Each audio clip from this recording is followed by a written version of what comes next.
Jonathan. All right, you muted.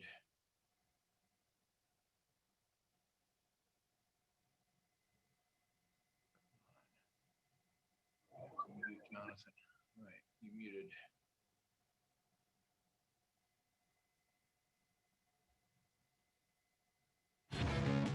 The radical, fundamental principles of freedom, rational self-interest, and individual rights.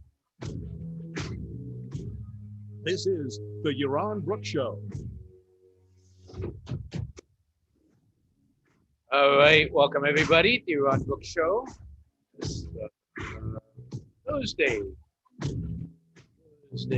night, getting ready for a weekend.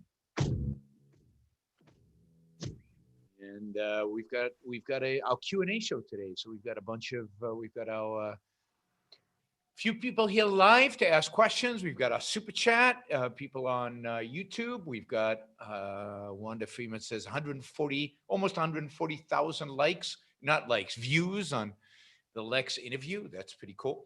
So yeah, things are going well. Other than I'm not going to California this weekend. I thought I was going to California, so I'm staying home. Go to California in a few days. In a few weeks, maybe. We'll see. Travel has changed. Travel plans have changed. I will be in California, but not this coming week. Corey is still banned. We're gonna have to figure out how to get you out of purgatory, Corey. I really apologize. That's terrible. I've tried to figure it out. I can't find where it is that the banning, I can reverse the banning. And I didn't think I did a permanent ban. The whole thing is weird. But everything's weird right now. My website, yaronbrookshow.com, is down, crashed. I have no idea why. It's down. And then on top of that, Facebook is still not working for me. I still cannot post on my own page on Facebook. Go figure. And it's not ideological because my admins can post. They keep posting my shows. So it's not that. It's I can't post. And again, I don't think it's anything except a bug in Facebook programming. And I'm talking to their people, and we will see if they can fix it. Anyway, let's jump in. We've got Roy. Sorry, Roy. Roy, go ahead and unmute and jump in with the first question. Here we go. By the way, I wonder whether we have so few people at the moment because the invitation said 8 o'clock Puerto Rican time, and people may not have thought that it's an hour later. So they may be joining in an hour. I'm just speculating, but. That is a possibility. We'll find out in an hour. If you guys have enough questions to keep me going until then, we'll find out.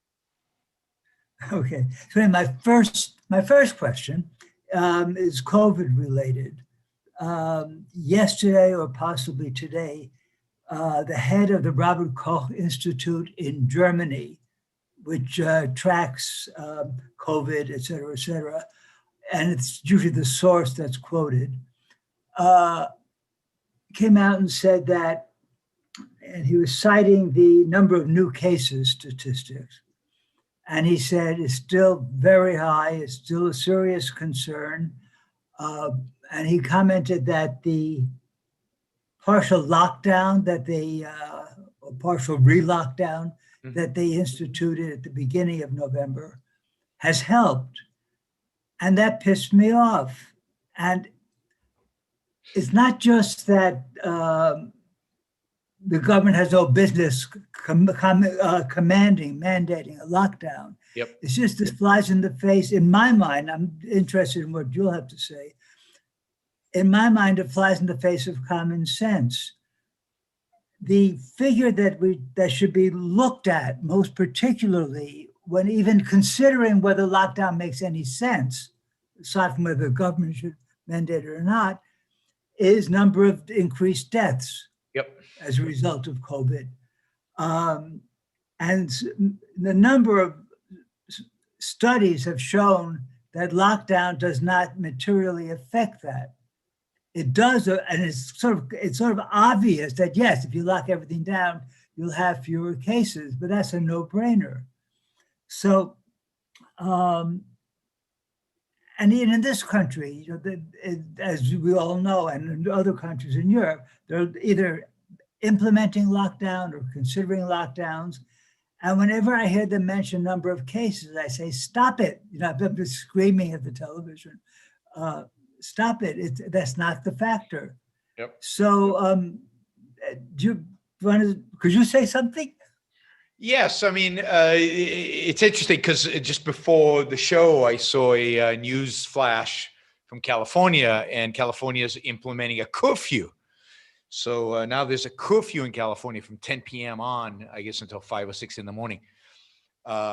It's illegal for you to be outside of your home. So this country has come a long way in adopting basically, fascist, authoritarian dictates, and it doesn't seem to be much resistance to it. I mean, the only factors with regard to COVID that matter are death and hospitalization, because hospitalization, you risk, if hospitalization goes through the roof, what you risk is that patients can't be treated. And then the consequence of that, of course, is going to be more deaths. But death rates have not come up significantly. They're up because cases up so much, but they're not up to where it's scary. And hospitalization is up, but again, not up to where, I mean, in most of the country, it's not up to where it's scary. There are a few cities, I think, where it's very high, the hospitalization. But again, people are not dying. The treatment in the hospital has gotten significantly better.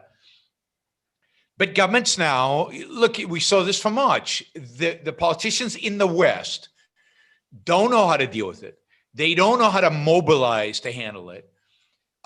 They keep, like Trump, they keep wishing it away, hoping it'll just disappear. And then when it doesn't, they panic. And the panic is reflected in lockdowns, in authoritarian measures, in restricting our freedoms, because that's what they know, and that's what their authoritarian mindset tells them is the only solution to it. Germany, which handled the pandemic relatively well early on, has reverted again to panic because, like everybody else, they didn't take the summer months when Europe in particular had a significant decrease in COVID cases. They didn't take that period to ramp up, to increase the infrastructure, to test, trace, and isolate, which is the only method that actually helps and actually works, and has worked everywhere it's been tried. The United Kingdom did nothing during the period where they opened up their economy. So suddenly cases went up. So they reverted to their old panic situation, which didn't help the first time. They still got huge spikes in deaths and huge spike in hospitalization. So it's, politicians are just, it's pathetic, and nobody's holding their feet to the fire. Nobody's holding them to account. Nobody seems to care. Most of the people think this is the right thing to do. I mean, survey after survey shows that 70% of Americans think that lockdowns are the right approach. The same thing in Europe. In Germany, they've actually got demonstrations. The Germans seem to be more interested in their own liberty, in their own freedom than Americans do, which is kind of sad. But yeah, it's very depressing. It's very, very depressing. There's no science. There's no political theory in the sense of what is the role of government. There's no thinking about how to actually deal with this crisis and what to do about it. Why aren't Americans in the street right now demonstrating to get access to the vaccines? I mean, they're 95% effective.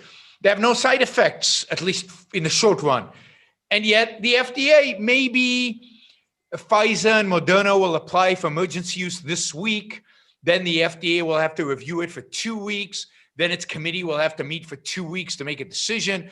And sometime in December, maybe if they feel like it, and if the bureaucrats, have sharpened their pencil in the right direction, I don't know, they'll decide, yes, they'll authorize the vaccine. And only then will the whole infrastructure and all the stuff, the logistics of it have to start.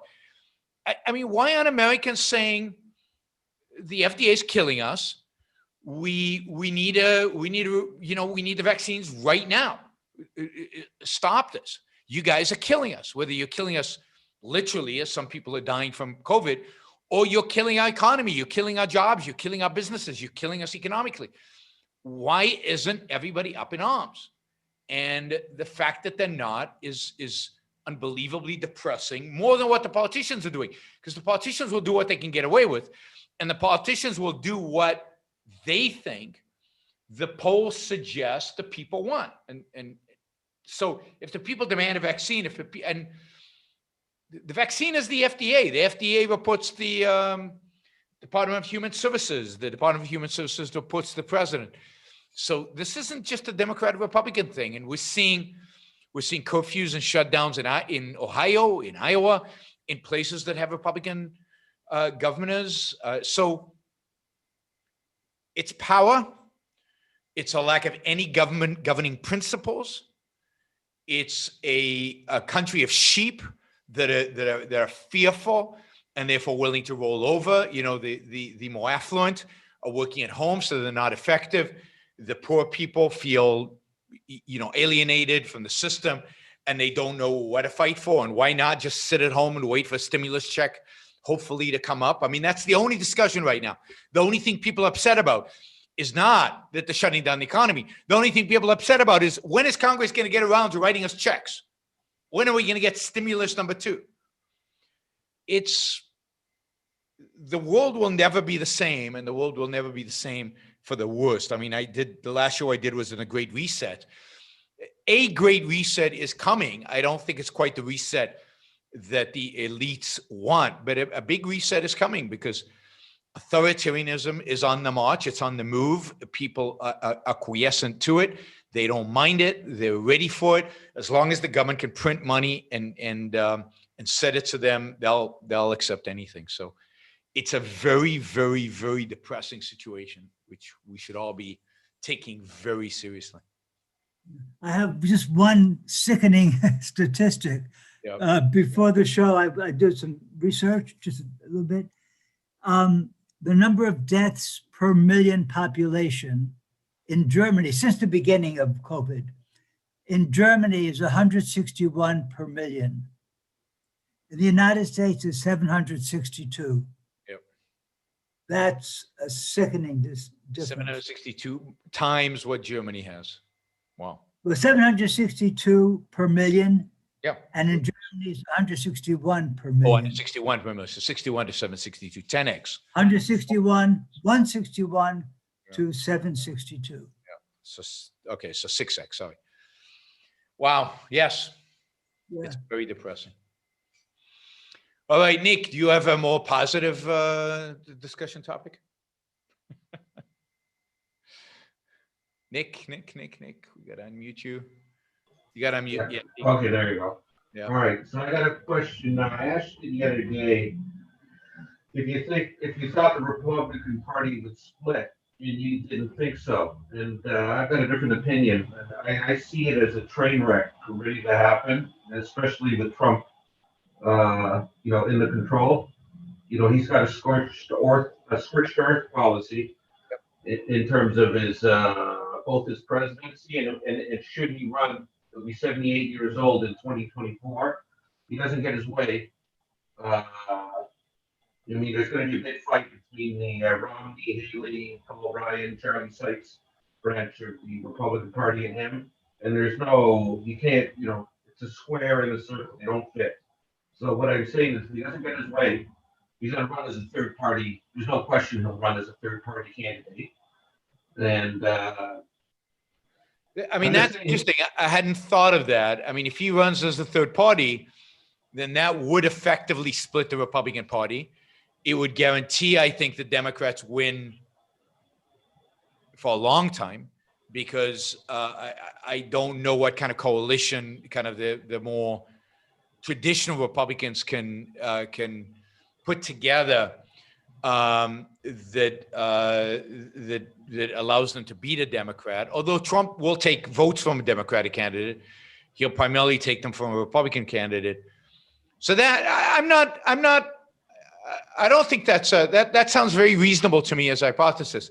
That is, I didn't think of the idea that Trump would run as a third party, because partially I didn't think of it because he has so dominated the Republican Party that I think that if he chooses to run in 2024, he's got a good shot of getting the nomination. And if he doesn't run, then he's got a good shot of being the kingmaker. It could be his son. It could be, I don't know, somebody else with the Trumpist agenda. But I think this election, and I said this all along, I said, if Trump loses by a small margin, he will, the Trumpists will take it as a repudiation, maybe of Trump, but not of his ideology, and they will dominate the party. And I think that's going to come to pass. I guess they could all go on to a third party, or he at least could go to a third party and split the vote. But then if it really is just about him, I think that wouldn't last very long, right? Because it would be 2024. Let's say he loses. He's not going to run again in 2028. He's going to be 80-something years old. So He'll groom his son, Trump Jr.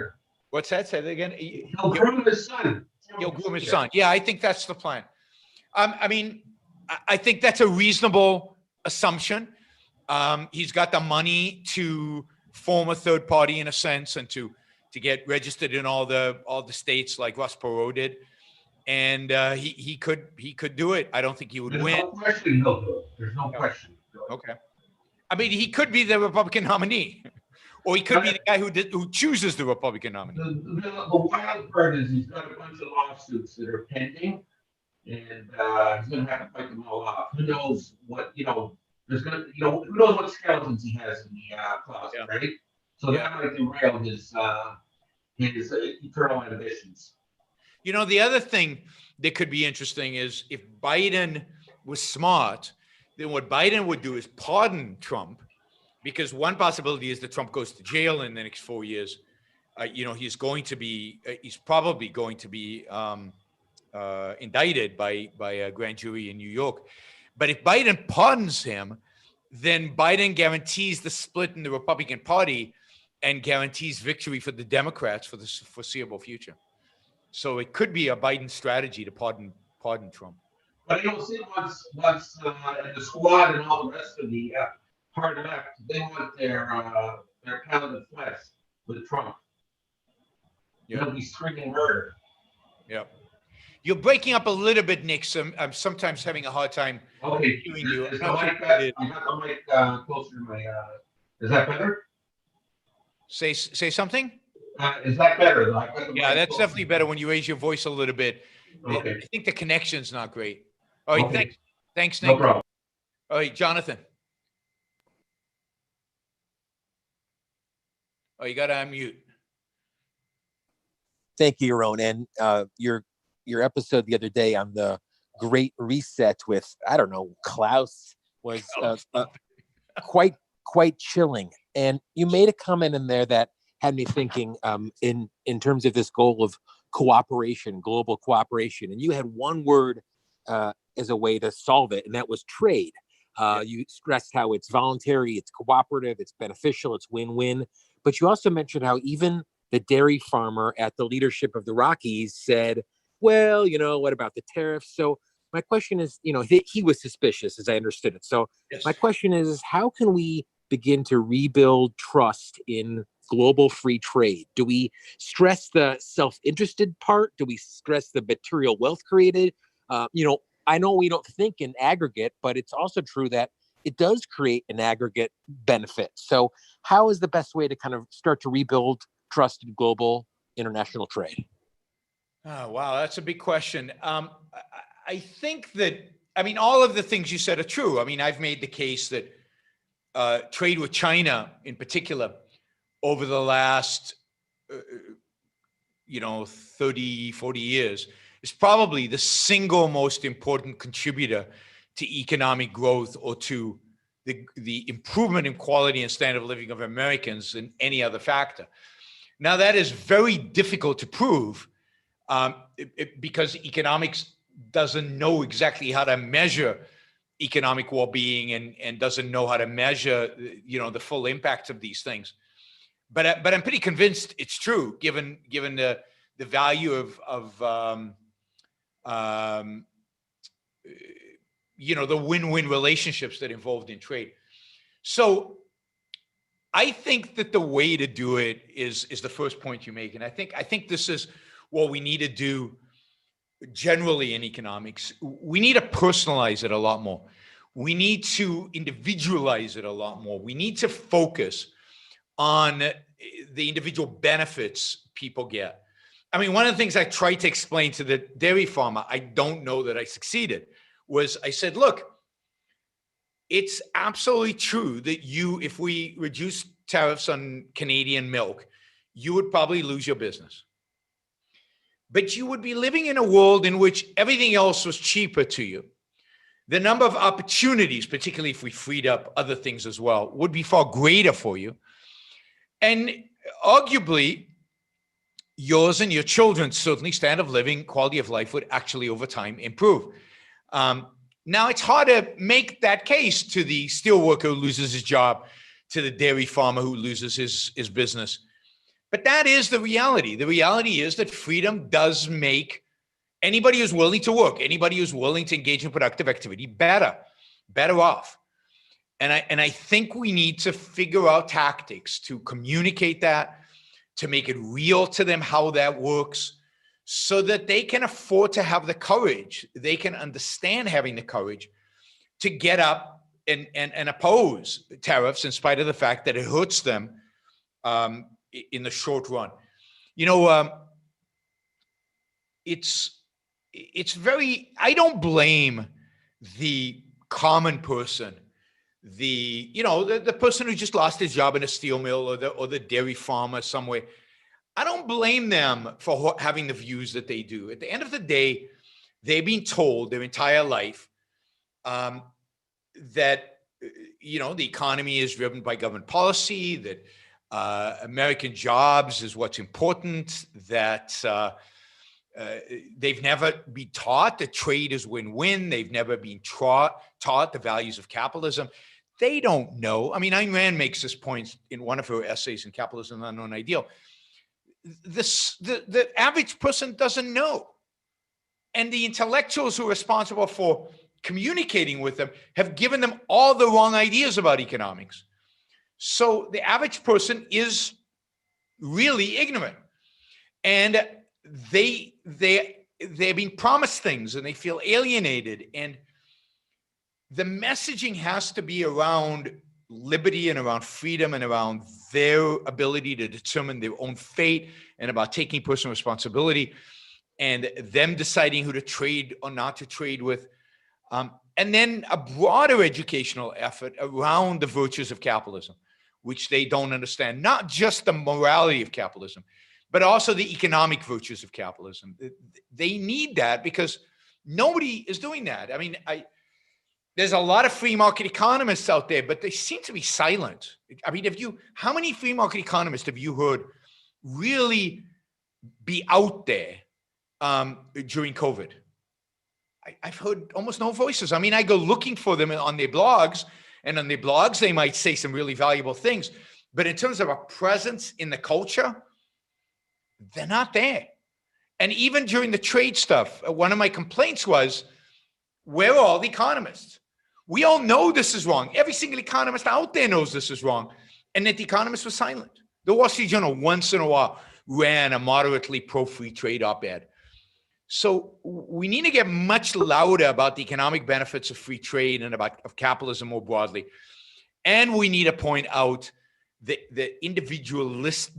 benefit individuals gain from it. By the way, the benefits accrue primarily to the working class. I mean, rich people, you add a 20% tariff on goods, it doesn't really matter to them.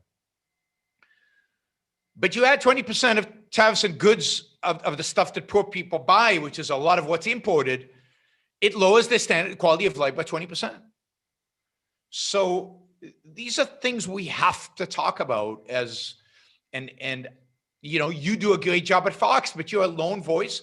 I'm a lone voice. And where are all the so-called libertarian free market economists that give great talks at free market conferences? But why aren't they on the news channels? Why aren't they writing op-eds? Why aren't they engaged in public discourse to try to convince the world that and so many of them got captured by Trump. Oh, tariffs are bad, except when Trump does it, right? I mean, you saw that sometimes on Fox Business. People who traditionally were free market people sold out completely. So it's one of the things that I think, one of the reasons why I was so anti-Trump and so is because he managed to hypnotize the better voices out there, or the people who used to be better voices. Well, great response. I agree with that. And briefly also, thank you for mentioning that the gentleman who came up with the COVID vaccine via Pfizer from Bioscience, the company, was a immigrant to Germany, just like the gentleman who came up with Zoom that we're using now is an immigrant to America. Great ideas and great technologies, great innovations coming from all over the world. So hats off to them, and my hats off to you. Thank you. And that's the beauty of trade, right? The beauty of a globalized economy is that Pfizer, an American company, could cut a deal with a German company based on German entrepreneurs. And it doesn't matter, right? It doesn't matter where the drug was developed. And, you've got companies from different parts of the world organizing and coordinating and working together to solve a problem. And that's great. That goes to the point I've made before about 8 billion people around the world thinking about solving a problem are going to do a much better job than just 350 million. This is why you need not just trade, but open communications and free flow of goods and free flow of capital. And you want to engage all 8 billion people around the world with the problems that we have, with the issues that we have, and get their entrepreneurial juices going. And you never know where the next innovation is going to come. In the case of Germany, it's from 2 children of Turkish immigrants to Germany. Immigrants that came in to primarily do manual labor, and yet their children are solving a major problem, right? And being significant entrepreneurs. So it is, the hope is that we come to realize that there is great power in numbers, particularly when those numbers are freer, and that both in trade just brings that out. Trade allows people to specialize. Trade allows people to engage in win-win transactions. Trade allows people to make money off of their ideas on a global scale. I can't remember that they sold their first company for 1.3 billion euros to a company, and I can't remember where that company was from. Japan. So a Japanese company bought these 2 Turkish immigrant entrepreneurs company, and then they started another company. Actually, they ran the companies in parallel that was then participating in a deal with Pfizer, an American company. It's global and it's beautiful. And I know I'm going to be called a globalist and all kinds of stuff, but yeah, I don't care where the innovation comes from. I don't care where the thing that improves my lives come from. And if we can make it easier for entrepreneurs in other countries to make our lives better, we should do it. All right, 313 area code. You have to unmute.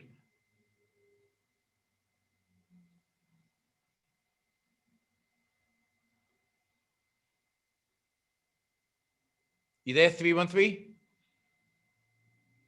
You have to unmute.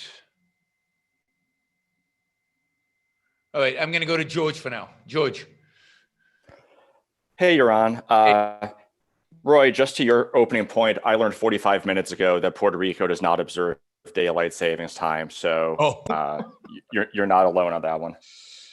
Well, I knew it. It was Roy was suggesting that would be an issue for people. So I apologize to anybody who got I've got. I'll ask Angela to send out these emails with a East Coast timestamp. Yes. So my question might kind of tap into some of the that education piece that just came up with Jonathan's question. So I recently read the book, The Smartest Guys in the Room, about Enron. And I was struck by how much of what ultimately brought Enron down had been in plain sight the whole time. It reminded me of the San Sebastian mines in Atlas Shrugged, because if only people had asked the questions, they would have found out pretty early on what the real value of these transactions of the company was. But that's not how the story normally comes across in the press and the media. So what I was wondering is, as I was reading the book, all the structured finance talk went way over my head. Yep. So it's hard for me to really judge who did what right and wrong. So what tips can you give for, the educated non-experts so that we can approach and examine reporting on financial scandals like Enron or Michael Milken or any of these other ones, and sift through the actual improprieties and frauds that may have been committed, as opposed to the criminal creation statutes that make up most of the SEC and other government intervention? Yeah, I mean, I don't have any good advice here because it's very, very hard to do.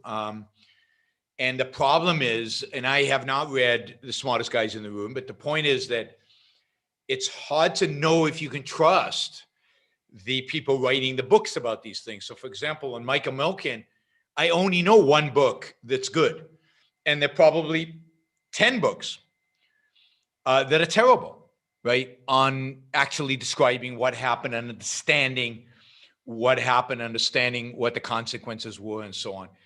So to really understand it, you would have to, dig deep and actually go interview people and actually get into the thick of things and find out what's real and what isn't.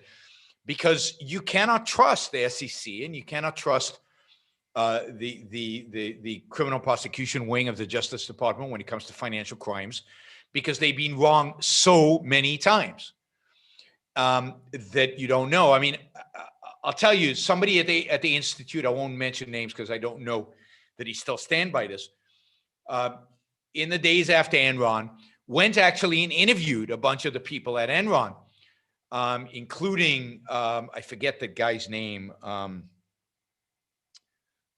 forget his name, but kind of the number 2 at Enron. And he came away with the impression that Enron had not done very much wrong, that this was primarily political vendetta against Enron. Now, I don't know if that's true, and I still don't know. I suspect, and I'm suspicious of Enron, not because of anything in its structured finance. I'm suspicious of Enron because of my observations about the behavior of senior management. So if you go and you look at Enron, it was in a heavily regulated industry. And a lot of what the senior management at Enron did, particularly the CEO, whose name I forget now, did was focus on lobbying. I mean, they were big friends of the Bushes. They spent a lot of time with the Texas governor and then with the president and DC parties and Texas parties and lobbying. So they seemed like what I call political entrepreneurs, but I think that's an insult to entrepreneurs. They seemed like real cronies to me. And so I am suspicious of Enron that what they did was bad. And I do think they managed to hide the shenanigans because of the political connections they had, because of the cover they got from politicians. His name is Ken Lay. That's right, Ken Lay. Thanks, Brownie. Because of the political cover, because of their relationship with the Bushes, because of their relationship with regulators, I think that's how they managed to cover it up. And I do think there's no question there's a sheep's mentality in the markets often, particularly when things just are new and exciting and going through the roof. And you saw that with the dot-com bubble in '99, which Enron was a part of. And the valuation never made sense because they were being traded as if they were a dot-com company. So it's very, very hard to tell what's real and what's not. And a lot of it has to do with looking at the character of the people involved in what they spend their time doing. And the more political they are, what I call them schmoozers as CEO, the more they schmooze, the more I suspect fraud, the more I suspect they don't know what they're doing. Jeff Immelt at GE, He tanked GE. He was a schmoozing CEO versus Jack Welch, who I think was a hands-on real business CEO. Mike Milken was not interested in politics, didn't engage in politics, had no interest in Washington or New York or the district attorney or any of that. That's what pissed the politicians off. He just did his thing. He put his head down and did his work. So you can tell a lot by just the way they engage in their work and in their productive activity. But in terms of actually evaluating what happens, it's so hard. I mean, look, one of the questions I get whenever I give a talk about capitalism is, but what about the financial crisis? And I say the financial crisis wasn't caused by capitalism. And they go, well, it's you against, every other economist and every other person on television and every other person they've ever heard about the financial crisis. Everybody blames capitalism. So I'm this lone voice. And now I have to say, look, I've done an 8-hour course on the causes of the financial crisis. If you really want to dig into it, you can take my course. Here's my outline. But nobody believes it because everybody else says the opposite. And why should they believe me and not everybody else? And that's the problem that you have in trying to defend it on a concrete case-by-case basis. You have to still make the attempt. You have to have the 8-hour course on the causes of the financial crisis. But that's not going to be what turns people's minds. And that goes back to the idea of we have to make the moral case. We have to make the case that one of the cases that's easy to make about, for example, the financial crisis and Enron as well, is that we didn't have a free market, that you didn't have a free market before the financial crisis. So you can't blame free markets for causing the financial crisis. We can argue about what actually caused it, but it couldn't be free markets because we didn't have them. That's an easier case to make. You can argue about Enron, that it was part of a whole string of cases of fraud, Enron, WorldCom. There were 2 or 3 others whose name I forget now. All of them had one characteristic. They were all in heavily, heavily regulated businesses. And in the non-regulated businesses, for example, Silicon Valley.com, while you had a lot of bubbly behavior, you didn't have fraud. There was no outright fraud in Silicon Valley. You had bad investments, but so what? So fraud happens. The more you regulate the business, the more fraud you get. So a regulated business has fraud. Non-regulated businesses don't have fraud. That's an argument you can make, which people find interesting. So you have to try to deal with it at a higher level, because when you get into the little nitty-gritty details, it gets lost on people. It really does, sadly. That makes sense? Maybe that could be the next book for you or Jonathan to take on, explaining a few of these things, choose a few case studies and break them down. So Jonathan, if you're up for a co-author, maybe you guys can talk. I love it. Yeah. It sounds like a great idea. It's a lot of work to break these down. My next book project, it's already lined up. It's going to be a lot more positive than that. So, but I'm open to working with Jonathan on anything. So a book like that, if we could take some cases and figure it out, that would be really interesting. And somebody should just do a study about cases of fraud and the correlation to the level of regulation. I think that would be interesting. All right, James, you're up next. Cool. Came at the right time. Yes, What's you up, did. Yaron? How are you? Good. I'm working on getting some distinctions down in my head between a few different viewpoints. Can you go over a little bit between egalitarianism and utilitarianism, and like compare and contrast those 2 viewpoints? Sure. So utilitarianism is the idea of the greatest happiness for the greatest number of people. It doesn't have anything to say about what that looks like at the end. That is the greatest happiness for the greatest number of people. Maybe that's equality. Maybe some defend capitalism on the basis of utilitarianism because it leads to the greatest. But it's basically the idea that it's okay to sacrifice some for the sake of others. It's okay to, there are no minority rights in a sense in utilitarianism because it's the majority. It's the greater good measured by numbers to some extent. Now, they're more sophisticated utilitarians that want to also give minority rights, like the free market guys usually. acknowledge that individuals have rights, but they don't know how to defend those rights. Where do those rights come from? There's no moral defense because they would make the argument that rights are utilitarian because a system that has rights makes more people happy than a system that doesn't have rights. Something like that. You know, that's kind of utilitarian. Egalitarianism so utilitarianism has a long tradition going back to, I think, Mill in the 19th century. It's kind of a moral idea that's been debunked by many different types of philosophers. So it's not unique to objectivism that we criticize utilitarianism. It's very much critiqued out there. Egalitarianism is about the outcome, right? It's about the outcome, not focused on a majority. It's focused on equality.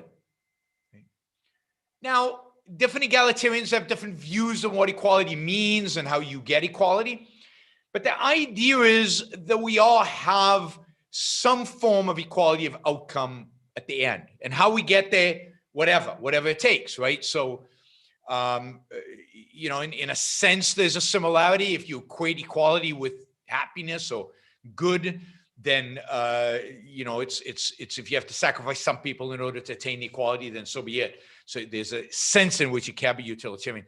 But it is a distinct view. And for example, John Rawls, who's the most sophisticated of the modern egalitarians and the most, you know, deceptive and therefore, you know, destructive of all the egalitarians. He's the most influential thinker in modern political science. He says something like, you can advance at different rates as long as your advance leads to the worse off also being slightly better off. So he recognizes that, like in capitalism, the entrepreneur should make more money, but he should only make more money to the extent that the poorest person in society, what I call the wife-beating drunk, they should be better off as well, right? And if that means taxing the entrepreneur, limiting the entrepreneur so that the wife-beating drunk can get more money so he can become better off, then that's okay to do. But the goal is constant improvement of everybody, but primarily not constant improvement of everybody, constant improvement of the worse off. Whether that means that the better off are worse, or whether it means the better off are better, doesn't matter. The standard of morality is the worse off and their improvement. Egalitarianism ultimately means equality of outcome, not in the John Rawls sense, but in most thinkers' sense. And that's, I've written about that in Equal is Unfair, my book. And that leads to kind of the Khmer Rouge, the cut off the tall poppies, the anybody with distinction, chop him down, bring him down. So there are various varieties of egalitarianism, but the end is you know, at its most consistent form, it is equality of outcome. That's all. So you could make, like, in theory, you could have like an objectivist arguing for free market, you know, kind of like politics or whatever, based on like a utilitarian, you know, saying like, oh, well, objectivist. It wouldn't be objectivist, not like in that way. Free market, most free market economists, even Mises, Hayek, were utilitarians. And there are even some free market economists and philosophers who claim they are egalitarians like John Rawls. They love John Rawls. Even though I think it's a complete contradiction. They try to solve that contradiction. There was a book, a famous book by a scholar at what's the really good school in Rhode Island? MIT. What's that? MIT or no? No, that's in Massachusetts. I think it's Brown. John Tomasi, who is a very famous political scientist. And John Tomasi had a book where he said basically, look, I like Hayek. I'm kind of a libertarian.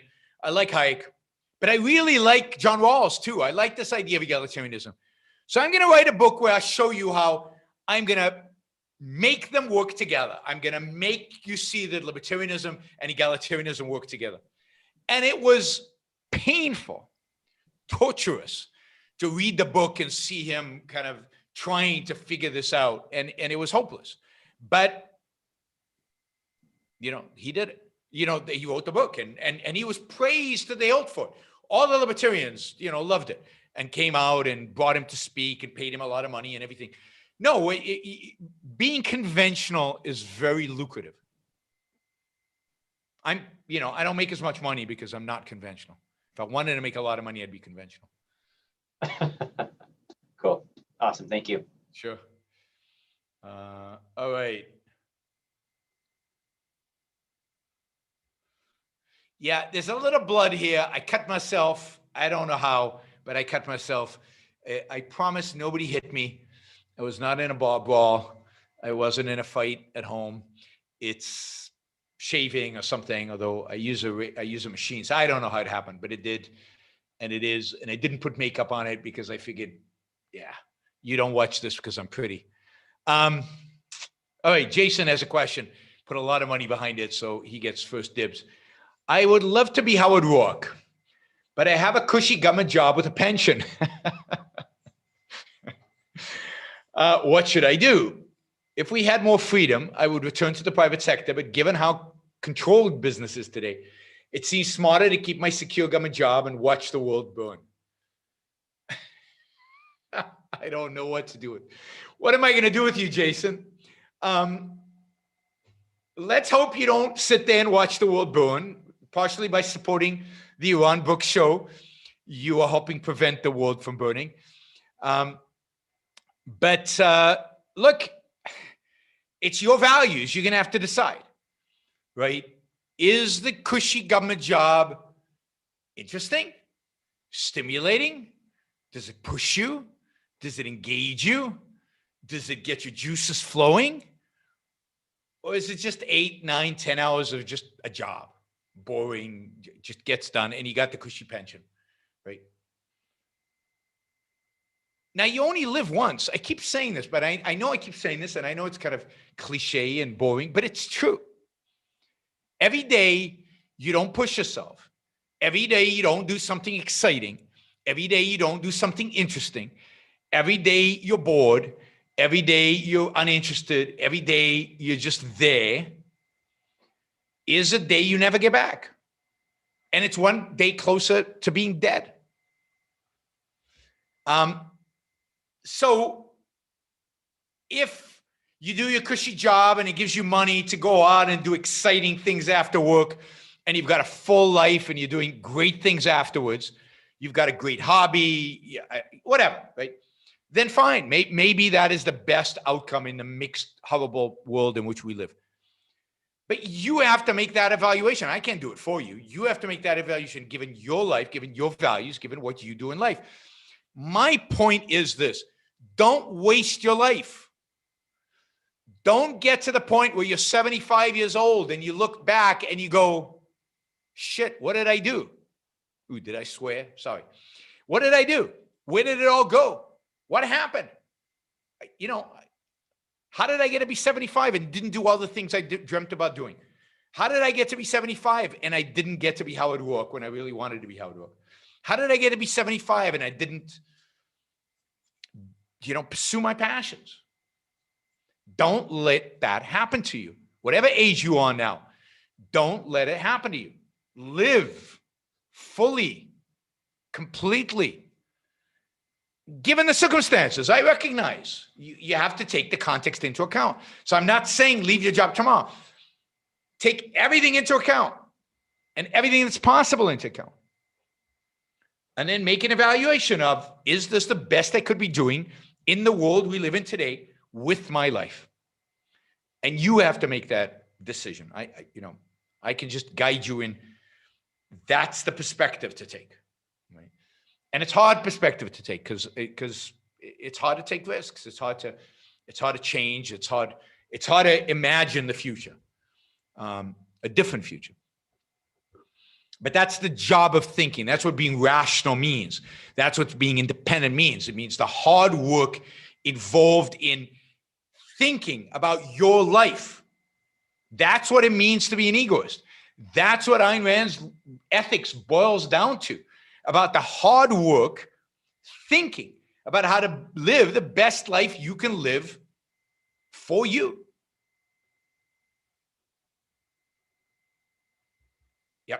Anyway, that's that's my advice, and my advice for everybody, not just for.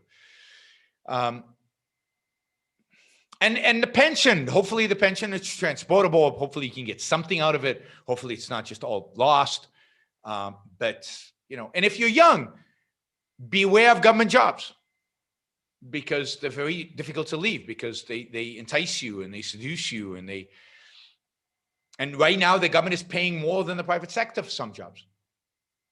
But beware because you can get stuck in a job that is not passionate, that is not exciting, but very difficult to leave. Okay, Emmanuel writes, I'm becoming a $250 a month member today. Thank you. That is fantastic. Johan, you've been so helpful to me from your lectures to these YouTube appearances to thoughtful analysis on a wide variety of subjects. Thank you, Emmanuel. I really appreciate the comment. Really appreciate your support in the super chat. And now the $250 a month. I think we're pretty close to that goal that I set a few weeks ago of $3,000 new dollars a month. I'll have to do the calculation on how close we are, but we're getting there, which is very exciting. All right, 2 more super chat questions. Then I'll go back to the live questions, and then we'll go back to the super chat. Okay, 900 pages into Atlas Shrugged in 4 days. Oh my God, you're a fast reader. It took me, it took me 3 months, maybe 4, to read Atlas Shrugged for the first time because I didn't buy it. It was like, there's no way she was right. I had to think about every paragraph, every chapter. I had to go back and say, no, this is BS. This can't be right. I'd argue with her, and then okay, well, let me read another chapter, see. She's going to get it wrong at some point. This cannot be right. The conclusions here cannot be true.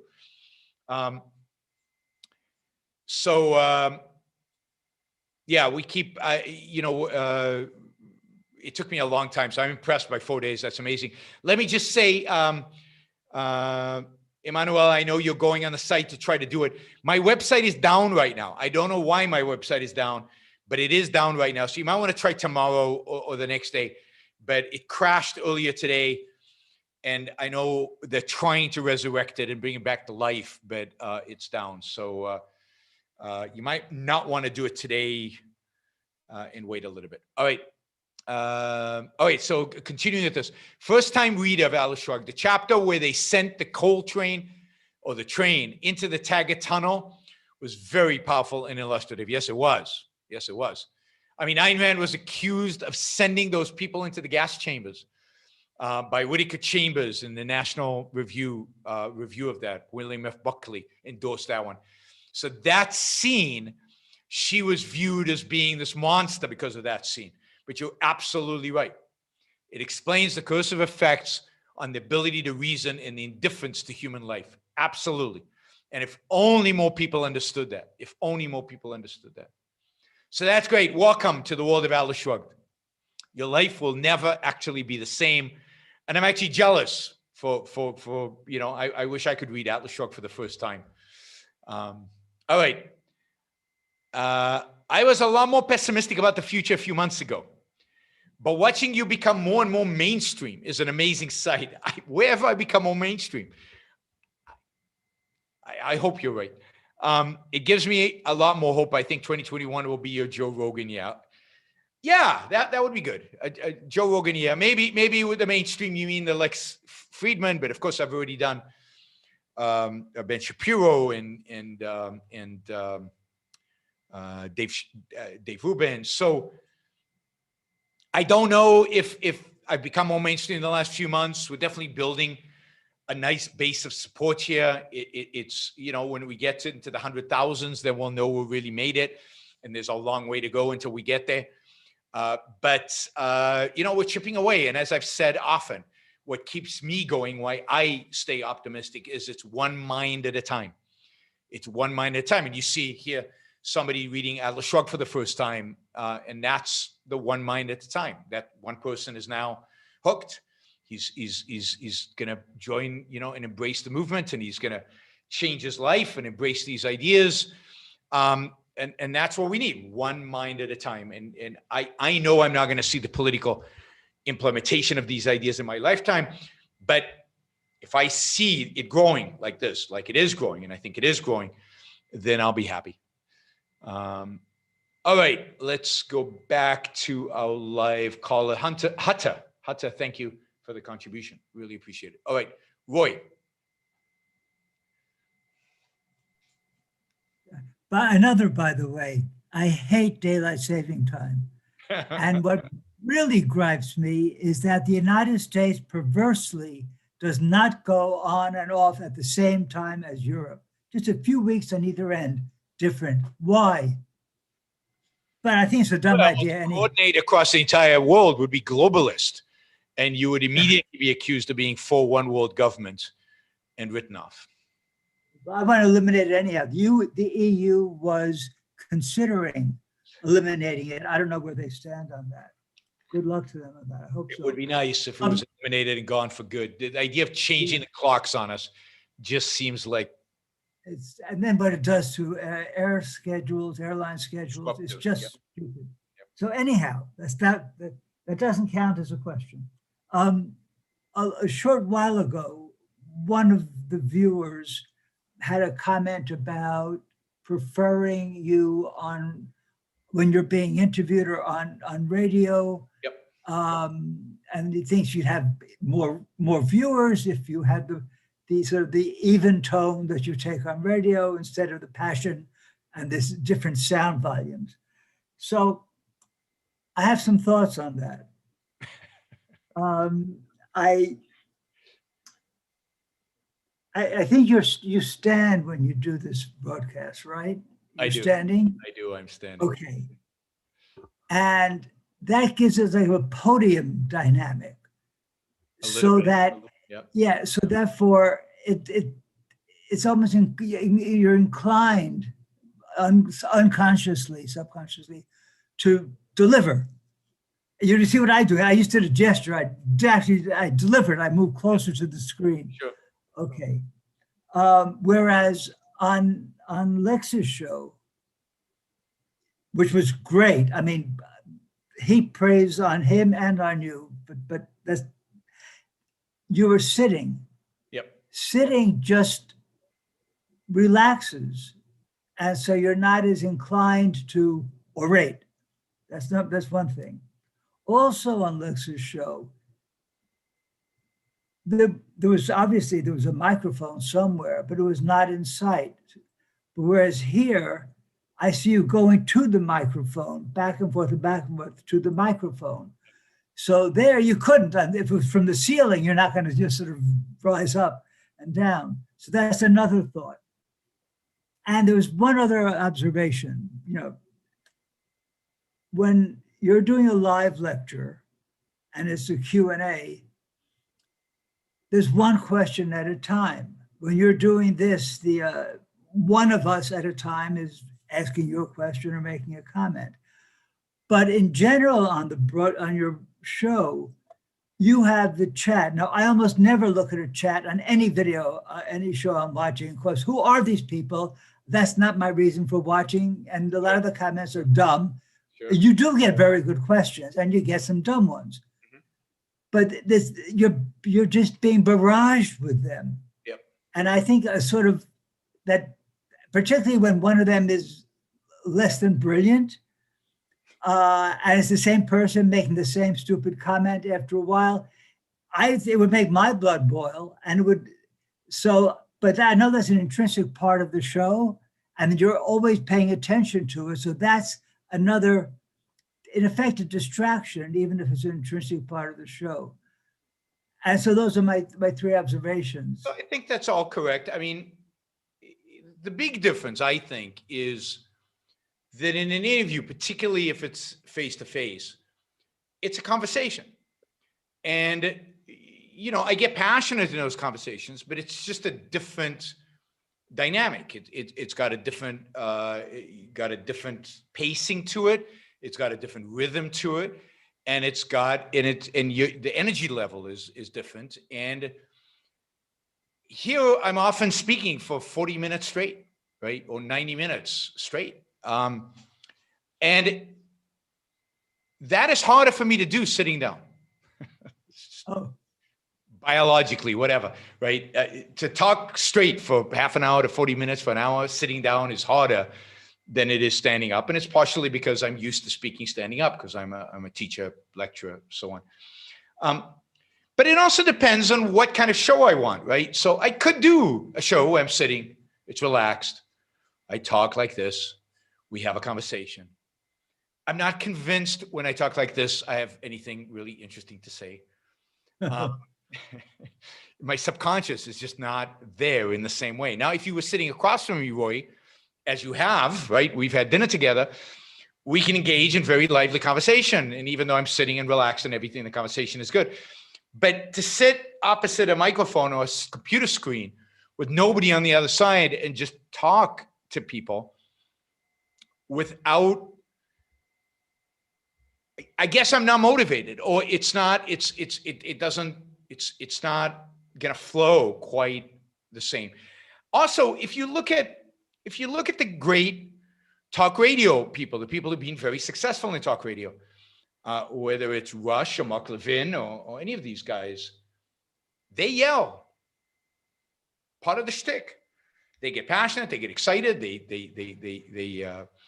and you know, I get it. And I think that's why people listen. And look, a lot of people don't listen to the Yaron Brook Show because of the tone and because of the extemporaneous nature of it and because of the passion and yelling and stuff. I'd say a lot of longtime objectivists don't listen to it because they don't have the patience for it. They don't like it, and that's fine, you know. So it's a particular product for a particular type of audience, and it's not going to be everybody's favorite, and that's fine. Yeah, somebody says my wife is annoyed by Sam Harris's style, boring voice, and loves Yaron's passion. Don't change it. Yes, and there's some people who can listen to Sam Harris all day and all night and find me obnoxious and irritating, and that's fine. I completely understand that it's a segmented market, and you know, and particularly, you know, there's probably something about people are not expecting this kind of passion from an objectivist, or this kind of delivery from an objectivist. But you know, that's me. I don't think I'd have a bigger audience if I was calmer. I might, but I don't think I would.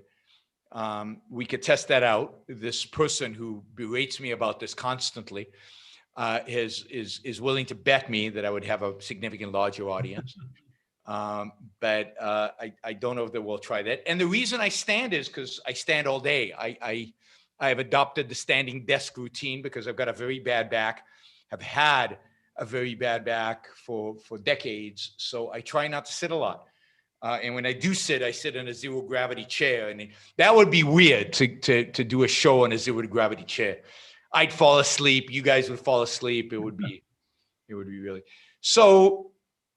And that's part of why I do a lot of different things. I like debating leftists and yelling at them and getting into yelling matches with them. I do calm, 3-hour interviews like with Lex Friedman. I do talks. I do panel discussions. I do debates on stage, and I do a show. And you can find anything you want. And some people only listen to my lectures. Some people only listen to interviews. Some people engage with everything. I think I produce enough content. I don't know anybody who's produced more content, just sheer volume, than anybody. I think just the fact that there's so much of it gives an opportunity for people to get what they want, right? To different people to find different things that they like about it. Anyway, it is what it is. I'm always open to changing and improving, but I have to be convinced that it really is worth it. Maybe I'll try to do a few shows sitting down and see if it's different. I remember sitting down during the first shows that I did. They were just audio and yelling into the mic and getting pretty passionate. So I'm not sure that would change. It's a mindset. I have to change my mindset. Thanks, Roy. Nick. And remember, Nick, to speak loudly into the mic. All right. I hope this is better. Much better. Okay. So what I wanted to know is, how a Biden presidency is going to be different from a Trump presidency. Now, I was thinking about this, and I mean, they're both going to have these huge stimulus packages along the way. Higher taxes, both corporate and personal, are coming with Biden. There's going to be mini Green New Deals, and he's going to join the Paris Accord. The other day, he remarked about the protectionists, buy American and to protect jobs. So he's gonna continue all these protectionist policies. Now, he's obviously going to be different in terms of tone and respecting the institutions, but in terms of actual policy, they're almost identical. Yeah, I agree with that. I mean, Biden's worse on policy after policy. If you look at the specific policies, he's worse. I mean, he will raise taxes when Trump didn't. He will spend more than even Trump did, although Republicans in the Senate might rein him in a little bit. So again, I've always liked this idea of a Republicans in the Senate and the House and a Democratic president, because that leads to the best combination economically in terms of government spending. He will be worse on climate change. He'll be worse on the oil industry and energy. He'll be worse on almost all regulations. Maybe they'll be the same on finance, because Trump was pretty bad on financial regulation. He'll be worse. He'll be the same, maybe a little bit better on trade. I think Trump was just getting rolling. I think Trump was going to do a lot of more bad things on trade, and I think Biden would just hold the status quo. That's not the issue. The issue is, part of the issue is, okay, but that's what you'd expect of a Democrat. The problem is, when a Republican does it, it's worse, because then there's no opposition. The Republicans in the Senate and the House don't oppose him, don't challenge him, don't try to diffuse it. And now you don't have an opposition party, and you don't have a party that stands for even a semblance of free markets. You just have statism and statism and statism. So even if they're exactly the same, it's just worse when it comes from a Republican.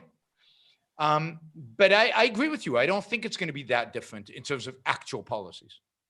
And I don't think Republicans, I don't think Trumpism, I think Trumpism is much more similar to the left than it is to the right, at least historically, in terms of economic policy. I think Trump has more in common with Bernie Sanders than he does with Ronald Reagan on almost every issue, maybe with the exception of regulation. But even there, I don't think he cares that much about regulation. It's not an issue that engages him. I think what the people who engaged in the anti-regulation aspect of it were the people in his administration that he appointed, but I don't think he really cares about it. Doesn't rise up to something important in his mind. Just a quick follow-up from a previous question I asked. You said Biden should give Trump a get-out-of-jail card. Well, what's the rationale for that? That Trump would destroy and split the Republican Party and cement Democrats in power for a long time. I don't think he's that smart, so it's not going to happen. I mean, this is my advice. Nobody ever takes my advice. So no politician, put it that way, ever takes my advice. They should. Yeah. It's not. Thanks, Nick. Jonathan. Thanks, Yaron. You mentioned a couple of days ago about Hayek and the importance of market prices as an indicator. My question is, do you, in your investing, do you use market prices in your stock analysis? I think it's so-called technical analysis. Why or why not? So do I look at stock prices in my analysis? I look at at market, what I look at is valuation. What I look at, what is the market value of this company as compared to its performance? And that is, of course, the market value is determined by price, right? So you multiply the price by the number of shares outstanding. That gives you the market value.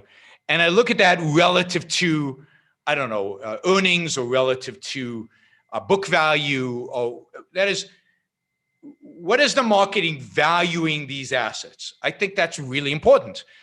And sometimes I look at that and say, I think the market's being too generous. And sometimes I say the market's underappreciating the assets. And that would be a stock I would want to buy is something where I think the market might be underappreciating this. And a stock I want to short or sell is where I think the market is overvaluing the assets, the performance, the success of managers. So, I look at a lot of things like price to tangible book, right? The price of the stock divided by the tangible book, in a sense, the value of the assets. But I also, as you know, Jonathan, only really look at banks. I don't look at other stock prices. And I look particularly at small banks, at banks that don't trade very often, at banks that have a lot of retail investors, don't have a lot of institutional investors, don't have a lot of sophisticated investors, where I think I have an edge, where I think I can value the assets, value the performance, value the quality of the management team better than the market, because the market is so small and, if you will, relatively ignorant. And I avoid markets where I think they're more sophisticated players who know just as much as I do, or maybe more than I do, because then I think, oh, well, if those guys think that's the price, who am I to disagree with that, right? What do I know that they don't know?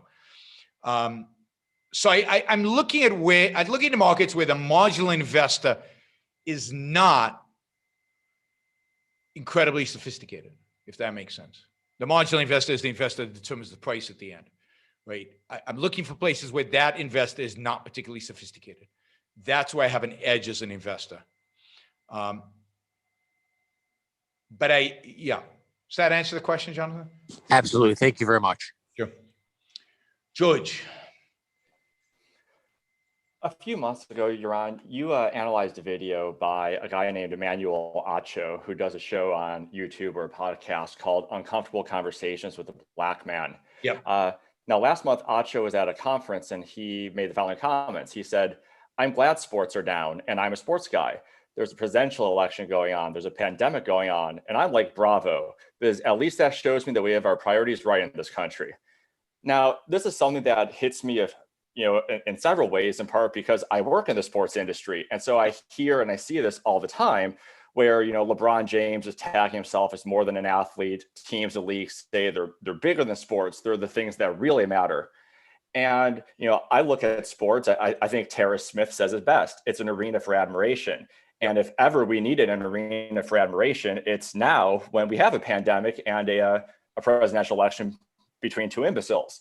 But, beyond that, what does it say to you, particularly as we're listening to these shows on productiveness, and we have the show on pride coming up, when people put down their own work or their own profession in an attempt like this to place it in the, socially right context? Is it just a lack of appreciation for the role that these luxuries can have in our lives? Or is it, maybe a broader sense of, not many people respect their work or their purpose, whatever it may be. And so we can claim this moral high ground by putting our purpose down? Yeah, I mean, it's a great question. And there's a lot going on here, right? I mean, there's a sense in which this is what altruism demands, right? It demands you give up your most precious values. It demands that you give up that which brings you the most joy and the most excitement. And what he's saying is, look, there are people suffering. How can I enjoy? How can I appreciate? Why should I have any values when people are struggling? I should be sacrificing for them. It's like Lent on a grand scale. Like, what's the idea of Lent? It's to sacrifice something. And people do, like, these Catholics are such, they're such scammers, right? So Lent, they give up chocolate. Like, Jesus was on a cross, for God's sake, right? I mean, he gave up his life. You're giving up chocolate? Right? Do something serious. So this guy's like, I'm giving up sports. And it's appropriate. We as a culture should give up sports because it's Lent, because somebody's suffering and we need a sacrifice. And we need it's not just what people call virtue signaling that is showing the world, look, I'm a good guy. No, but you're showing yourself. It's there Pseudo self-esteem requires them to do it. They won't respect themselves if they don't do it. If he watches sports knowing there are people dying from COVID somewhere, and he didn't do everything he could, he can't do it. So this is altruism, and this is a consequence of altruism. And it's not that he's doing anything to help the people who have COVID. That's not the point of altruism. The point of altruism is not to help people. The point of altruism is to sacrifice, right? The whole idea of sacrificing to God is to sacrifice to a non-being. And here, so the point of it is the sacrifice, not the benefit the other party gets. I mean, just think about a God. Think about all the power God has and, knows everything and everything. He wants you to sacrifice to him. I mean, what a narcissistic being he would be if that were true, right? It's not about you sacrificing to somebody else. It's about you suffering, like you sacrificing. Whether somebody gets a benefit doesn't matter. See, giving up sports, nobody benefits from it. But that's okay. That's the point. That's what self-sacrifice means. So that's what it's really all about. And then with the politics, it's the same thing. Serious stuff is going on in the world. The only way I know how to deal with serious stuff going on in the world is to deny myself something, not to eat that chocolate, right? It's not to pursue my values, to show myself, not other people, but myself, that I am a good person. And I'm a good person because I'm suffering. That's what makes me good. I'm giving up something at a time when I should be giving up something, when things are rough. I also find it interesting that, and the whole, I haven't commented on this, I don't think, but I find the whole idea of voter turnout this election being the highest it's ever been, like since 1900 or something. I find that really depressing, right? For two reasons. One, because we had two really, really horrible candidates, and yet people were motivated to go up and vote. And second, because it shows how important politics is in people's lives. That's not a good thing. It's not a good thing. The idea that politics are bad, we need to get involved in politics, that's awful. That's a really sign of bad times. But anyway, I think the answer to your question is altruism. That's what really, really impacts him. And of course, it's also, you can see the egalitarianism there. You can see, if they're suffering, we should all be the same. I shouldn't be enjoying it. But egalitarianism is an altruistic morality. That makes sense, George? Absolutely. That's awesome, man. Like I said, I hear this all the time. I encounter it firsthand. I've spent lots of time thinking and talking about it and never even thought of introducing altruism. So that's why I'm here for the show, because we get stuff like this. That's great. I mean, my attitude is, horrible things are going on in the world. Well, then I should enjoy myself. Not because horrible things are going on in the world, but because I'm not going to enjoy myself out there. So I better find things to enjoy myself in here, because I can't go out or I can't do other stuff. And people are suffering. Okay, I'm sad that people are suffering, but life's not over. My life's still here. I still should pursue my happiness, right? The focus is me. It really is. We're really egoists. We really are selfish in the deepest, most profound sense. So your whole orientation is different. But if your orientation is, no, suffering is good, sacrifice is good, that's the essence of virtue, then, anyway. And I guess the irony too is he's in the position to actually make someone's life better. He can give us those moments of inspiration and admiration. If he really wanted to help us, he could be giving us those few hours a night. Absolutely. But, it's not about helping us, like you said. Yeah, no. We're much more helped by the positive trade than by the sacrifice. That's always the case. And yet they avoid the positive trade always in favor of the sacrifice, because that's what their morality demands. All right, James, and then we'll do some super chat. Okay, you're on. So like a little point of clarification on the life is the standard and morality. So just kind of some thoughts off the top of my head. So like in Atlas, Gall talks about like, if Dagny were to get tortured or whatever, like he would kill himself on the spot, or like in the Fountainhead, when, Toohey is the one who I think talks about it, of like not letting Rourke build or not letting him be an architect. Like, is there a point when, I'm not like morbidly, having thoughts or anything, but like just like suicide, that notion, like a point when that becomes justified, like on a, but it can still be tied to the life as the standard, like, because you have all these values and then, you know what I mean? Like, Absolutely. how does that play into the life as the standard idea? I mean, it is a certain type of life that is the standard.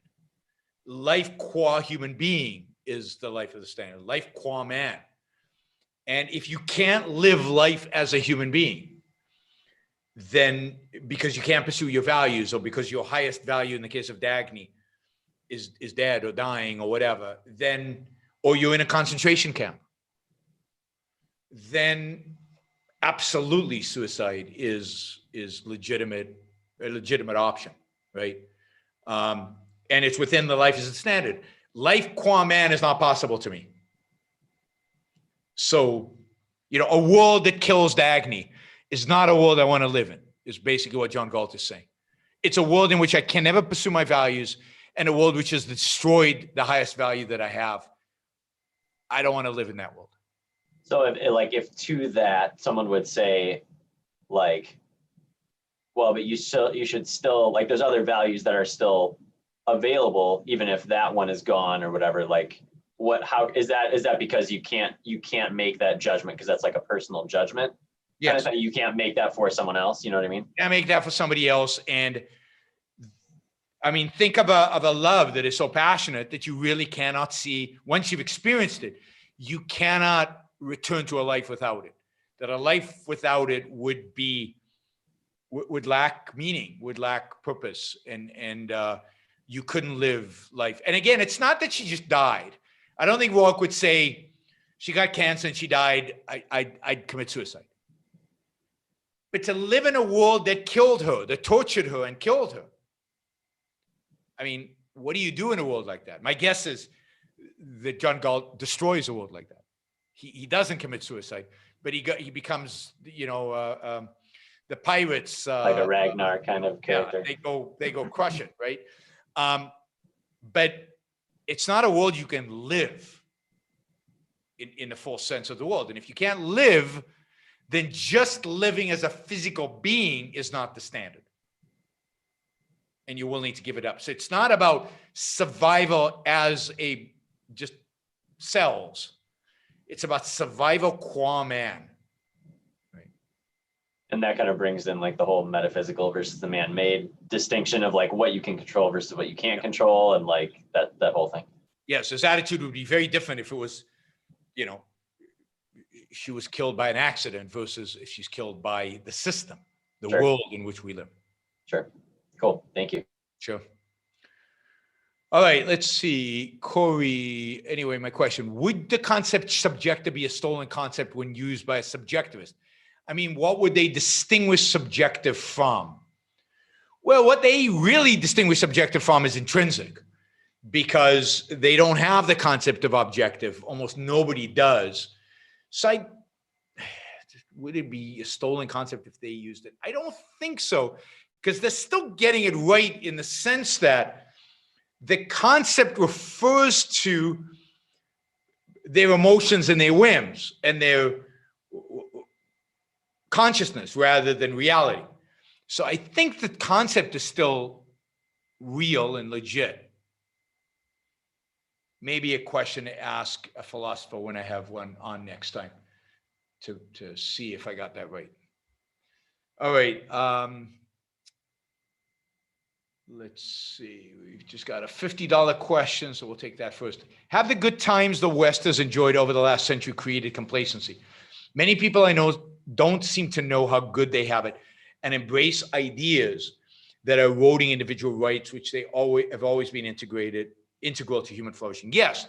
I mean, there's a certain sense in which it's complacency.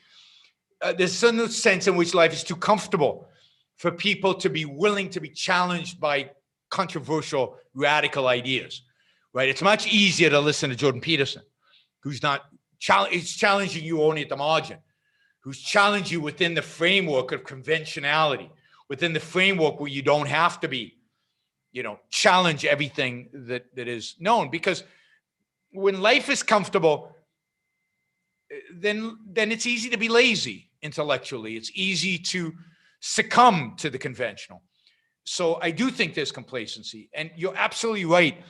Because we don't teach history, because particularly Americans don't travel much, they don't see the world, they don't know how people live in other places, they take it for granted. And then somebody like Tucker Carlson comes on and says, oh, America's a great country because we have kind people who are religious, who believe the specs, and because nature is beautiful. Then nobody's educating them about what to make America great, why we're rich and Cambodia's poor. They have no concept. And why we were poor 250 years ago. They have no concept that the founding fathers were poor. They have no concept what that means. They see Gone with the Wind, and in Gone with the Wind, you don't see them going and defecating outdoors and using leaves as toilet paper, because there was no toilet paper, there was no running water, there was no toilets. None of this existed in, even in Gone with the Wind, right? There were no flushing toilets. But you don't see that. And then, unless I say that, it never occurs to people that it didn't exist. And people say, there was life before an iPhone. They don't really conceptualize what that means. But life before toilets, life before toilet paper, life before running water, they have no conception of that. They have no idea what that means. Life in the mud, life before a mattress, life sleeping on the floor. There's no conceptual context for any of that. So, and nobody teaches them history. And now you're seeing a massive whitewashing of history where the Dark Ages are not dark. Turns out, wow, they were amazing, the Dark Ages. You would love to live in the Dark Ages. I mean, it's just, by the way, all by conservatives are doing the whitewashing of the Dark Ages. That's religious conservatives. So they have no context. And that leads to complacency. That leads to lack of understanding. That leads to, and but again, nobody teaches them. I mean, to me, the villains are the Paul Krugmans and Tucker Carlsons of the world. The intellectuals, the communicators, the people who are telling people about the state of the world and giving them a little bit of history about lessons in history and all of that. Those are the villains, right? Those are the villains. It's the professors at universities, it's the teachers. It's not the individuals who are complacent. They're not the villains. The villains who lead are the people who lead them to that complacency. History is determined by intellectuals. And if you look at the intellectuals today, if you look at television, if you look at the internet, they are the bad guys. And they're leading us down this horrific path. And when they're cowardly intellectuals who might know that there's something better, but afraid to look, like some of these guys, that's even worse. That's even worse. That's why I respect people who are willing to interview me, because that takes courage. It takes them thinking out of the box. It takes them willing to be non-conventional, that even if they don't agree, it just, it means a lot when somebody is sitting there challenging all the conventional beliefs that are out there. So I have a huge amount of respect for people who interview me, even if they don't agree with me, even if they change their minds, even if they never agree with me. It takes a lot in the culture in which we live to be non-conventional. All right, you think in 20 years we'll be living in a dictatorship, but in 50 years objectivism will start becoming mainstream? I don't know. I don't know what the timelines are. Leonard said 50 years from the publication of Dim. That was 5 years ago? So we have 45 years to go. I think things are worse now than I thought back then when I was trying to convince Leonard to be optimistic, right? In the end of Dim, he says, Yaron said I couldn't be too pessimistic. So that was me. I'm not, I don't know. I think we're heading towards dictatorship. I think 20 years is a reasonable time frame. And it might not be full-on dictatorship. It might be like soft dictatorship. Think about what we're willing to tolerate Donald Trump doing right now about not only not conceding the election, but then firing everybody at the Pentagon and changing all these policies when he's just lost. He's not going to be president soon. You know, he just fired the cybersecurity guy who's in charge of cybersecurity for the US government because the cybersecurity guy said that based on their best analysis, there was no computer fraud during the elections, and he fired him. I mean, to me, that's just mind-boggling, right? Now, unless you can show the guy is a conspiring Democrat who is hiding, I mean, but there's no proof, there's no evidence, but he got fired. The guy lost his job for being honest. So that is authoritarian, and it's nobody cares. Nobody cares. And Biden will do the same, and nobody cares. Although Biden's less smart and less driven. He doesn't have that agenda that Trump had. So I don't know if he will do it, but we're becoming more and more. Look at the lockdowns. Look at everything. Will objectivism become mainstream? I think even in 20 years, as we go into dictatorship, objectivism will be becoming more mainstream. That's why in 50 years, we'll have a shot, right? So it's growing, and it continue to grow, and hopefully it'll grow exponentially because of the internet. And it's on you guys, right? And you guys taking these ideas and all the material and all the courses and all the books and all the stuff that's out there and leveraging it, using the internet to get to more and more minds. This is a trick question, I think. Has Andrew Cuomo lost his mind? I think the answer to that really is, did Andrew Cuomo ever have a mind? What mind?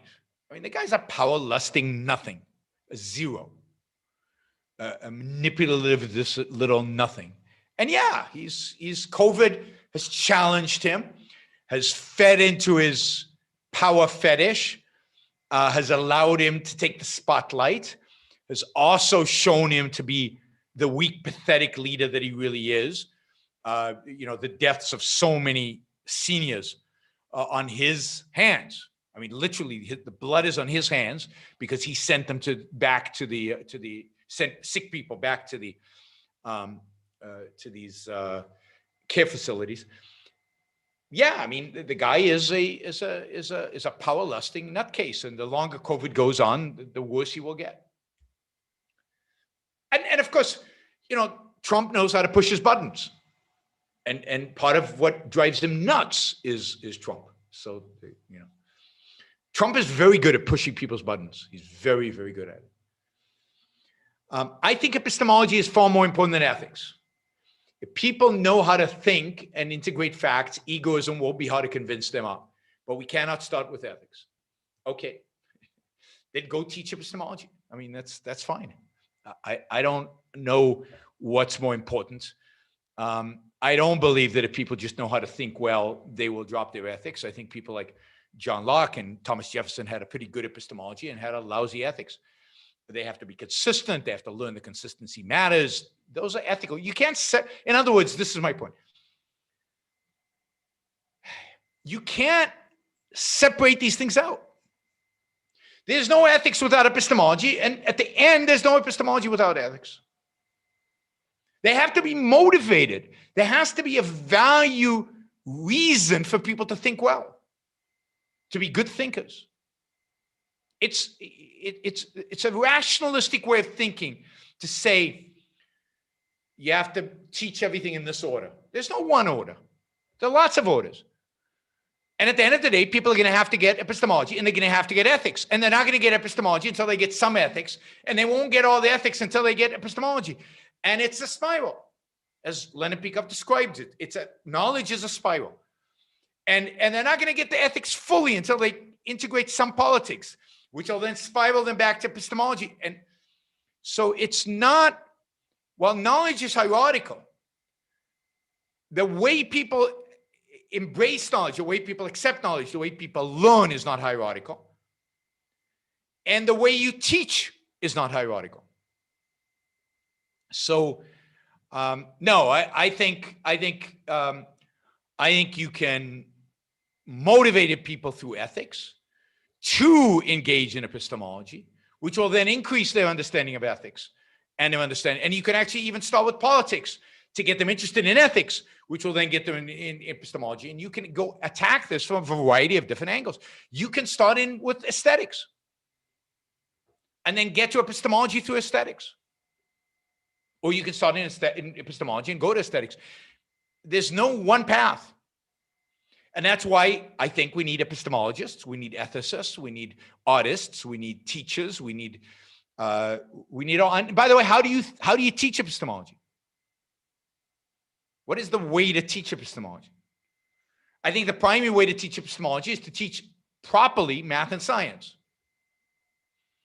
And then to teach kids how to think in terms of how show them facts and evidence and allow them to integrate. And then, yes, there's a speciality in how to do the psychoepistemology that is necessary to actually kind of do the thinking, the advanced thinking. But a lot of people pick that up just by figuring out how they do the science. So it's, teaching people concept formation is going to be interesting. It's not going to, just in and of itself, it's not going to change the world. It has to be integrated into all these other things. So it's a spiral, different things, people are going to approach it from different ways. I think we change the world when people hear a political commentator talking about individual rights and a morality, moral base of capitalism and a morality of individual rights, of individualism. And then they hear a philosopher talk about ethics and rational egoism and being egoistic, and that being egoistic really means thinking and using one's reason. And then they hear an epistemologist talk about, oh, these are the components. This is what reason this is what it means to use reason. Here's how concepts are formed. And they see an artist, sculptor Michelangelo, a David, somebody going for the stars, and they slowly see a pattern, and they see, oh, and this is why Atlas Shrugged made me an objectivist. It didn't teach me epistemology.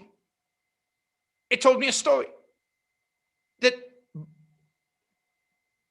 while telling me a story, taught me something about epistemology, something about ethics, something about politics, something about aesthetics, something about metaphysics. And nothing has brought more people to objectivism than Atlas Shrugged. And Atlas Shrugged is not a textbook on epistemology. Is history just teaching philosophy by example? I don't know what just means, but history is the teaching of philosophy. It's the teaching of, it's knowledge. But it is philosophy, because what you gain from it at the end are abstract concepts that have to do with how the world works. And if it's taught properly, it's not, then that's what you get out of it. You get the causal relationships between why things happen. And then you can tease out philosophical principles out of it fairly easily once you know the history properly. So yes, there's a sense in which history is teaching philosophy by example. But you have to teach it right. You have to teach it as a causal relationships. Most of the way history is taught does not achieve that goal. All right, let's see. It's a little dangerous to say the worst off are white beating drunks. I know good people who are struggling, and I know some white beating drunks who have money. Sure, white beating drunks are failures at living one way or the other, no matter how much money they have. They're struggling. They are the people who are not better off under freedom. They're not tolerated. In an objectivist world, white beating drunks, whether they're well off or not, are not going to be tolerated. But yeah, I get what you're saying. My point is that the bigger point is objectivism is not about poor versus middle class versus rich. It's not like I'm for the middle class, or I'm for the rich, or I'm for the poor. I don't care about the poor, the middle class, or the rich. I care about virtuous versus unvirtuous people. I literally don't care about the white beating drunk. I don't care what happens to him. I mean, I care to the extent that I want bad things to happen to him. What I care about is a system that rewards virtue, that rewards the good, That's what capitalism is. That's what objectivism does. It rewards goodness. It rewards virtue. And let the wife-beating drug suffer. Let him stay suffering forever. And if he's not suffering right now, I hope he suffers more, right? So the point is, there are rich people who are scumbags. There are middle-class people who are scumbags. There are poor people who are scumbags. And there are poor, rich, and middle-class people who are virtuous. It's the virtue I care about, not what class you're in. But maybe I misused the wife-beating drum example tonight. All right, let's see. We have 1, 2, 3, 4, 5, 6, 7, 8, 9, 10 super chat questions. Okay, I'm going to do one live round if you've got short questions, but you can't talk much, like one sentence, real questions. All right, Roy, you get a start. And then we'll do the super chat. Okay, I saw the interview you did with Guy Denton from Bournebrook magazine. Yeah. I thought it was a very nice interview. Objectivism 101, but really nice and good answers, of course. How did that come about? The entire staff of the magazine is so young. They're still in university or just graduated. They know me, right? So there are places in the world that actually know who I am. And in this case, in the UK, I'm pretty well known among freedom-minded young people. I've been speaking at the UK for 10 years. I've been doing a lot of high school talks, college talks. I've spoken at Oxford and Cambridge and York and I can't remember the universities, lots of universities, Plymouth and Exeter, of course, 3 times. And the Exeter talks blew up and they became these massive videos, some of my most watched videos ever on my Exeter talks. And some of my short rants that went viral are from Exeter. Exeter is a university in the south of England. So I'm pretty well known in the UK among a certain group of young people. And because I've spoken to a lot of high schools, even among people who are not libertarian leaning. So they came to me because they knew who I am. I thought the interview was really good. I really liked the few lines I had about William F. Buckley, because the kid who was interviewing me was clearly a conservative, very much a conservative. And I just laid into Buckley and he was a little taken aback, but he took it in stride. And that would be a good clip. I should get Action Jackson to do a clip of my takedown of William F. Buckley. Thanks, Roy. Nick.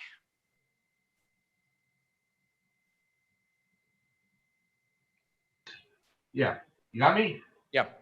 Yeah, my question is just on Biden. As his health apparently is going to decline over the next 4 years, who do you think is going to be running the show? Obama obviously has a big influence in the background. Is it going to be Pelosi? Is it going to be Schumer? Who do you think the major players that are going to be driving the agenda? I think it's more likely to be Schumer. I think Pelosi's lost a lot of power. Her majority in the House has shrunk. I think Schumer's more of a significant, I think, voice in the Democratic Party moving forward, and he's going to be the guy who is going to have to hold back the far leftists. He's bad enough, but the far left is even worse. And then we'll see. I mean, it's going to be interesting to see. I don't think it's going to be Kamala Harris. Vice presidents almost never have a significant voice in administration. Maybe Dick Cheney is the one example of somebody who did, but he's unusual in that sense. And he was particularly intellectual, I think, which allowed it. Kamala Harris is not intellectual. She's a nothing. So I think it's going to be Schumer, and then we'll see who he appoints to his cabinet. We'll see who Secretary of State is and who Secretary of Defense is. Are there going to be any kind of big, powerful figures around him? So I think it's yet to be seen. I don't know. I think we'll have to watch and see. You don't think Obama has a big influence? I think he does in the background. The question is, how does he manifest this influence? Because he doesn't have any position of power. So, we'll see. Maybe Michelle Obama is secretary of something, and then she manifests the influence. But I don't know. I mean, I think the Clintons have a lot of influence. Even the Clintons still have influence in the Democratic Party. The question is, how is it going to manifest itself? And it has to manifest itself through people in positions of power. And I don't know who those people are going to be. Who's going to be the spokesperson for the hard left?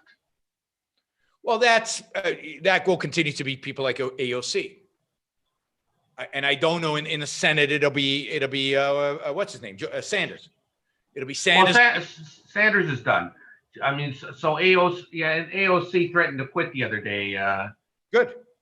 That'd be refreshing. I mean, I don't think she will. She loves it. She's getting more than she ever got in her life, more than her parents probably gave her, and she's loving it. She's embracing it. So I doubt she quits. I don't know who. Again, we'll see who the voices are. It won't be Kamala, because the far left hates Kamala Harris. They don't like her at all. And Obama was never considered a far left. He doesn't belong to that group. So it's AOC, and maybe we'll see some new faces. Okay, thank you. Jonathan. I'm going to pass on to the next participant. Your own. Thanks. Thanks, Jonathan. George. I'm good. Moving on. Okay, James. Let's see, off the top of your head, biggest issue that you see new objectivists struggle with, like grasping or being able to think through? I should have a good answer to this. I mean, the biggest issue new objectivists have is not a topic. It's a methodology. Almost all new objectivists are rationalists. And it has to be that way, I think, because they read a book, it gives them the truth. They don't have enough knowledge to connect it to reality. So they take it in a sense on faith, not on faith, but as a floating abstraction. And the hardest thing is to connect the floating abstraction to reality. And that requires knowing history. It requires knowing subject matter, economics, finance, things like that. It requires knowing you have to connect it to reality. What Ayn Rand used to send Leonard Peikoff on causality walk. Causality walks, yes. Go walk and notice causality, right? Or notice things, notice reality. And most objectivists are geeks, and they don't know reality. They've never quite experienced it. And they're young, super smart, and they have a whole world in their head, and they have to go out there.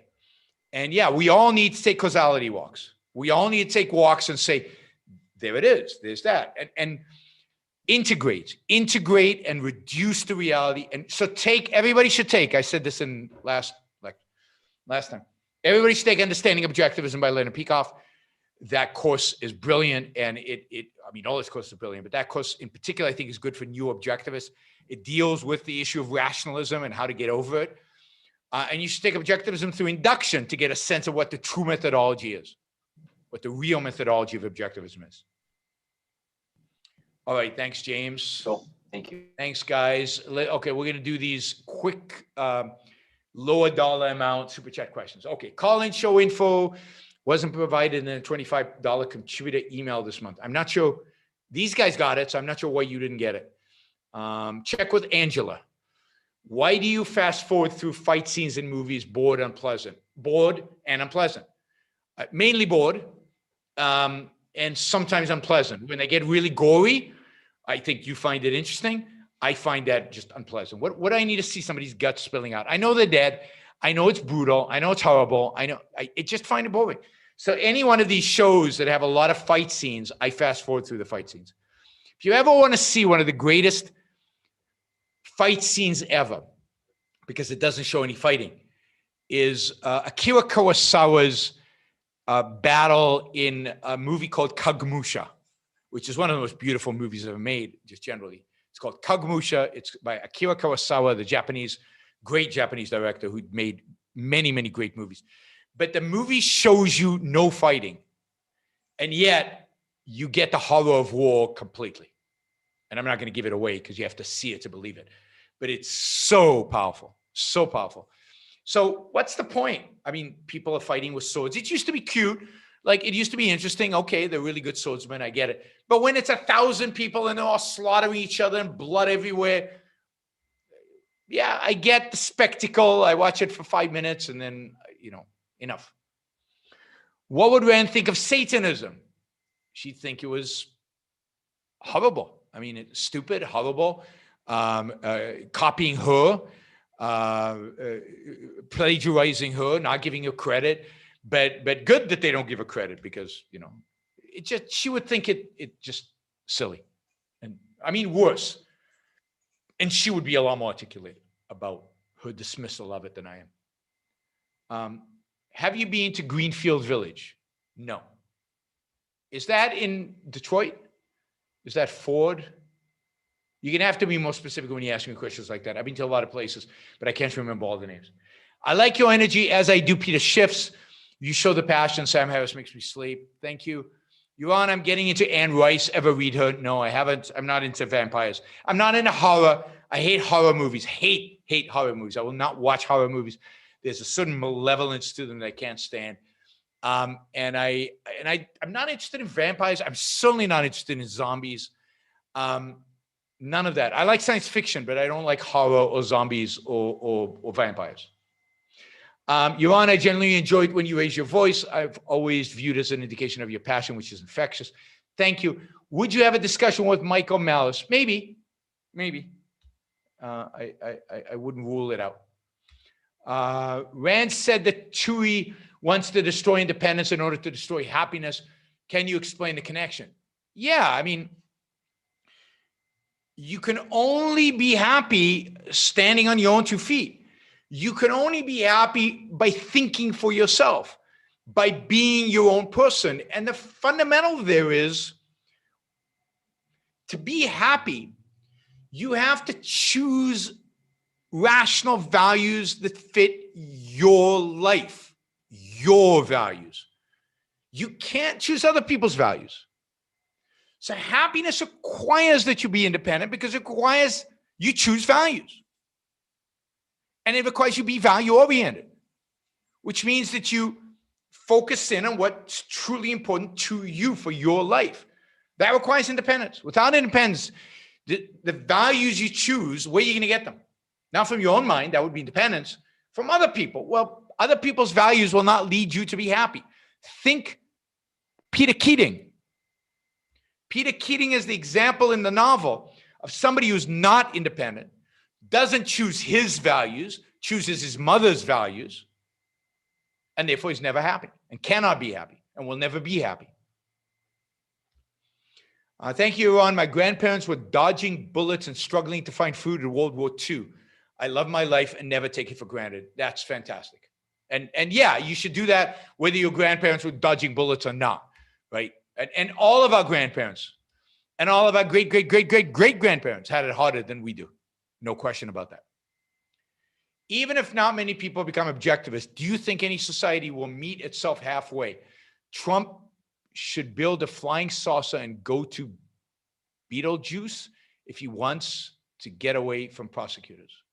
All right, I don't get that. Any society will meet itself halfway. I don't know what that means. I mean, society to survive is going to have to embrace some rational values. Society to survive will have to allow for some entrepreneurial activity. Society to survive will have to have some kind of Ronald Reagan or some Margaret Thatcher type to at least move us in a better direction, in a slightly better direction. But that's so. Yeah, I mean, society will survive as we move into the future by moving a little bit in our direction, but it won't last unless you have the real fundamental philosophical change that the culture needs. And it can only come from Ayn Rand's ideas. All right. Don't forget to like the show before you leave. Probably another 50 likes would be good. Don't forget to support the show. Thank you for all the super chatters. Thank you for all the live questioners today. They are all supporters of the show. Don't forget to like. If you're new to the show, please subscribe. Also, if you're old to the show, please subscribe. If you're not a subscriber, please subscribe. 30% of people who listen to the show are not subscribers yet. So please become subscribers. We're trying to get to 100,000. We're a long way off, but one mind at a time. And let's see, what else? You can support your show on youronbrookshow.com/support. Somebody said the website is back up, so hopefully it is working and you can use it. And yeah, go read Ayn Rand. Like the guy who's just reading Atlas Shrugged for the first time, go read some Ayn Rand. As I said last time, read an essay a week. It's not a lot of work. Just read one of her nonfiction essays every week. Your life will change. Your life will change. And you'll learn a different epistemology and a different ethics and just a different way of looking at the world. Thanks, everybody. I will see you all. What day is it today? See you Saturday. I think something like 3 p.m. Pacific, 3 p.m. Eastern time. 3 p.m. Eastern time on Saturday. Bye, everybody.